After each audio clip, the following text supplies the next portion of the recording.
সহিহ বুখারীর বর্ণনা ৭০৪৭ নম্বর হাদিস, বানায়া যারা মিথ্যা কথা বলবে, ইউশারশিরু শিক্কাহু ইলা কফা ওয়া মানখিরাহু ইলা কফা ওয়া আইনাহু ইলা কফা, একজন ফেরেশতা কিয়ামত পর্যন্ত লোহার একটা চিরুনি দিয়ে, কাল্লুবিন মিন হাদিদ, লোহার একটা চিরুনি দিয়ে এই থুতনি থেকে এই পর্যন্ত আগ দিবে, নাকের এই ছিদ্র থেকে এই পর্যন্ত, চোখের এই অংশ থেকে এই পর্যন্ত, এই জিন্দা ছিদ্র, এই 3টা দাগ দেওয়ার পর রক্তে রক্তাক্ত হবে লোকটা, আবার এই পাশে যাবে, যাওয়ার পর আবার 3টা দাগ দিবে, এই পাশ ভালো হয়ে যাবে, আবার এই পাশ আসবে।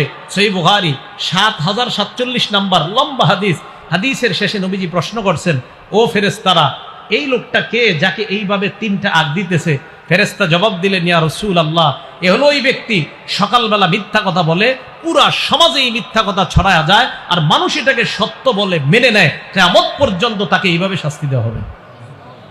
বানিয়ে বানিয়ে মিথ্যা কথা বলা। আপনার